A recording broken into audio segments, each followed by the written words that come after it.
Hello students. Kantpal maths classes में आपका बहुत बहुत स्वागत है। तो हम कर रहे हैं NCERT solution new session 2025-26 class 9 chapter 7 triangle exercise 7.2 का हम कर रहे हैं क्वेश्चन नंबर 3। तो आइए क्वेश्चन में देख लेते हैं। क्वेश्चन में गिवन क्या है। गिवन है आपका ABC जो ट्रायंगल जैसा कि आप देख पा रहे हैं, जिसमें altitude BE and CF are drawn to जिसमें एल्टीट्यूड डाले गए हैं BE और CF AC और AB पे, और ये एल्टीट्यूड आपस में इक्वल है। तो हमें प्रूव करना है कि ट्रायंगल ABE जो है हमारा वो आपका कॉन्ग्रुएंट है ACF के, और AB और AC इक्वल है, यानी इसका मतलब ABC एक क्या है, आइसोसेल्स ट्रायंगल। ठीक है, तो आइए इसको प्रूव करते हैं। ठीक है, करते हैं इसको, बड़ी आसानी से हो जाएगा। तो पहले हम ट्रायंगल कंपेयर करते हैं। पहला पार्ट हम कर रहे हैं in triangle ABE and triangle ACF। ठीक है, हम यहाँ देखते हैं क्या क्या सेम है। तो यहाँ पे आप देख पा रहे हैं ABE और ACF में ए एंगल दोनों में कॉमन आ रहा है।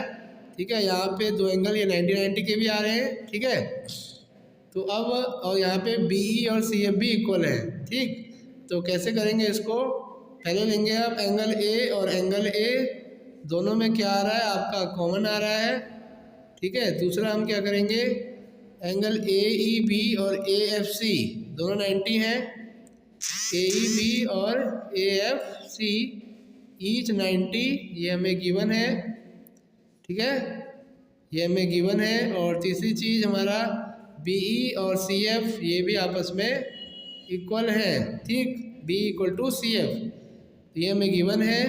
तो ये आपका बन गया एंगल साइड। तो एंगल साइड से ये दोनों ट्रायंगल आपस में क्या हो गए, कॉन्ग्रुएंट। ABE और ACF हमारा कॉन्ग्रुएंट हो गया। AAS का रूल तो आप जानते हैं।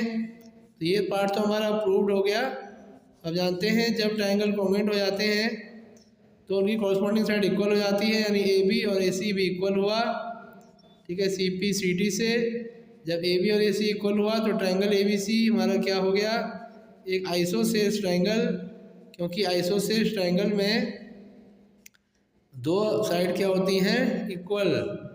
2 साइड्स आर इक्वल। तो इस तरह से ये भी हमारा प्रूव्ड हो गया। एक बहुत ही आसान क्वेश्चन था, इस तरह से हमारा सोल्यूशन हो गया। Thank you students, thank you very much. If you like my videos subscribe and share. Thank you.